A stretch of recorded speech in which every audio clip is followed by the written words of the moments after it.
Isaiah 64:6. But we are all like unclean things, and all our righteousness are as filthy rags. Have you heard that before? Oh, yes. All right, and then you hear a sermon on that. Our righteousness is worth nothing. But the rest of that verse is, we all fade as a leaf, and our iniquities, like the wind, have taken us away. So I want to focus on this and focus on this leaf for a second.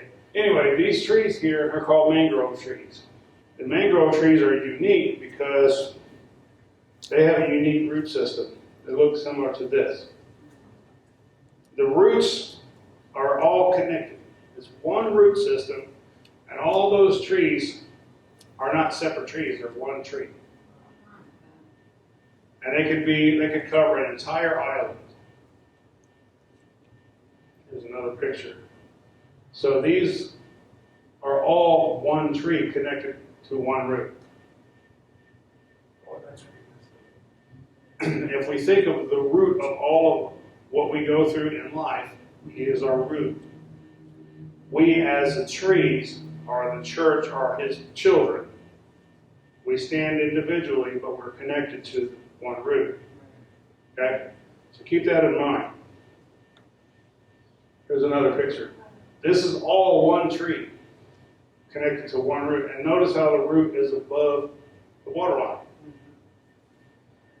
This is because this is a tidal area. The tide comes in and goes out. So it actually covers those roots up sometimes, and then it flows out, and they're connected into the mud. But I want to focus on a couple of things, and you see every once in a while, like over there, you'll see one yellow leaf. Remember that verse in Isaiah, right? We'll shrivel up as a leaf. See it over there? You got all these green leaves, and then there's one yellow one. So that's the one I want to talk about. But what these mangroves do is they're all over Florida, up through Louisiana, the coastal areas, and all over the world where there are tidal surges. So any place that would be a hurricane or typhoon, and these trees, when they're healthy, protect everybody on shore from these tidal surges. They take the blow. So keep this in mind, if these trees represent the children of God and the church, and we're healthy, we can help the world sustain these tidal blows from the enemy. Okay? The unique thing is this is salt water. These trees do not survive in salt water. Yet they're buried in salt water. This was the unique thing about this. These roots have pores. So when the water goes down, these pores open up and they actually breathe air. When the tidal waves come in, they cover up, they close off, and then they start breathing from the branches hanging from above. So the air comes from above. So when the tide goes out, they breathe from the roots. When the tide comes in, they're breathing from the branches up on top, which are roots on top. This is it's Florida State bird. It's like a pink pelican or whatever. She took that picture from the boat. But you see, these are all mangroves, and you notice this tree here in the front is dead. That's one tree mixed in with these other ones. And over there, you'll see the yellow leaves on that green tree. What happened with this tree was it took on salt water. Took on too much salt water. And then the whole tree dies. Here's another example. So you have the whole mangrove forest, this one tree here, and this is what I'm going to get into. This tree took on too much salt water, too much salt into the roots. Right? Everything in nature, God designed it to work a specific way. Pretty, isn't it? All this one tree. And you can see the roots go into the ground, and you see random yellow leaf. Now what that leaf does, remember that verse in Isaiah? Our righteousness is filthy rags, we can shrivel up as a leaf, and the wind So here's a close-up. And if you think about how pretty this is, and knowing what I said a couple weeks ago, that what we're living on is a destroyed earth, imagine how beautiful this was to Adam and Eve. Yeah. Right? This is trash to them, but remnants of God's beauty. There's a close-up. One yellow leaf and the rest of them. So, I was talking to the boat captain who was explaining all this to me. Of course, it's downloading fast. And what I did is I went to part of the island that was secluded while she was looking for her shells, and I just sat there. This is all an old, dead mangrove tree that's been dead at the edge of the water. So this is what it looks like after it dies. And I just sat there and let God talk to me.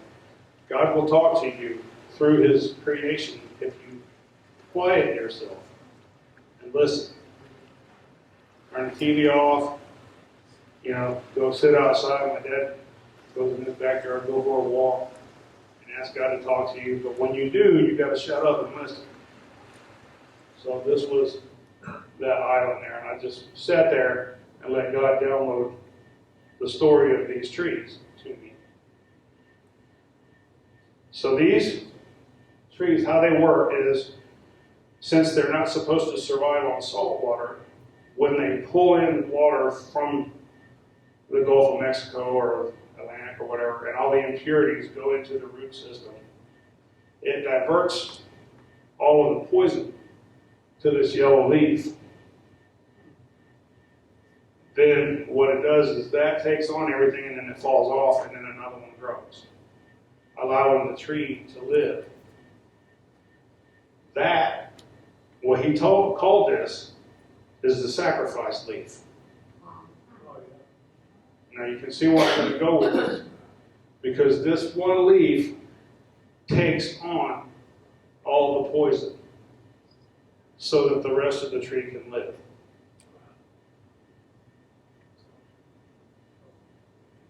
Jesus did that for us.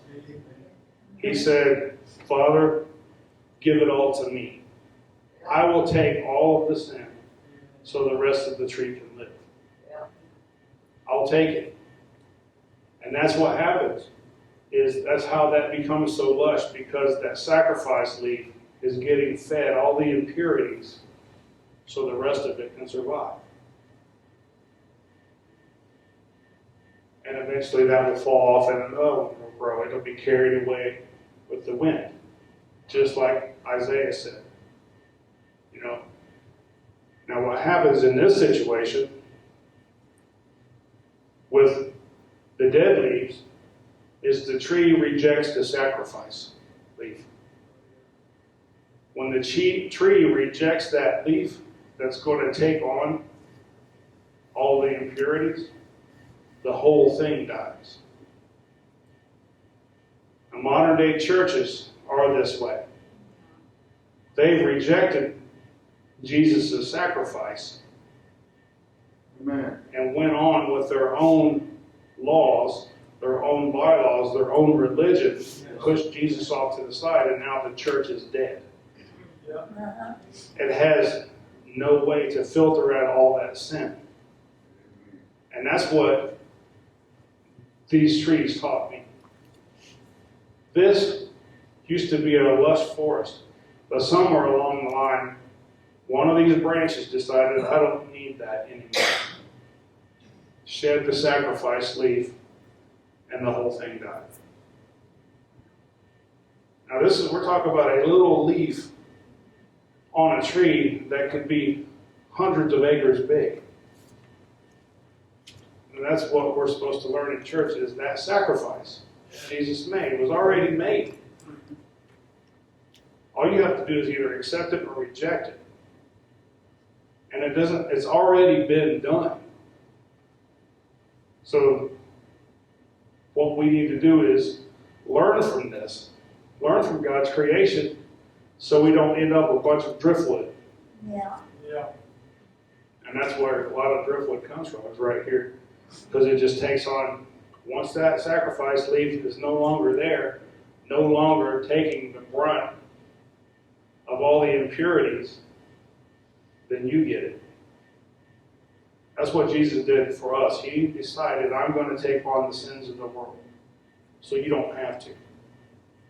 You can either accept it or reject it. If you accept it, then I will constantly carry this burden to buy you your salvation.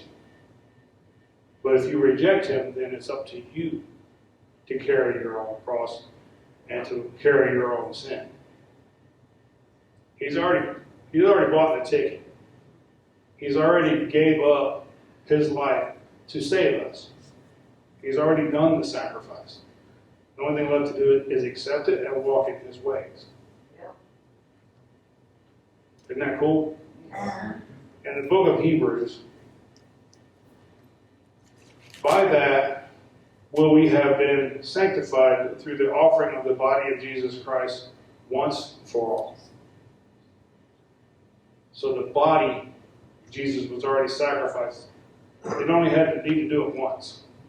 And then it's up to us to accept it. Yes. And accept that sacrifice. Just like that little leaf taking on all the salt so the rest of the tree could live. That's what Jesus did for us. He said, I'll take it.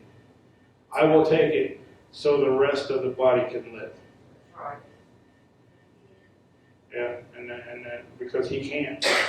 He's the Son of God. He can take it. So I wanted to share that with you. I know that was really short, but it's powerful that God can talk to you through his creation. Amen. If you just listen. You can go out in your backyard and stare at a stick, and eventually that stick will talk to you. You know, or he said, if you be quiet, if we do not share this gospel, he will cause the rocks to cry out. And the rocks will get your blessings.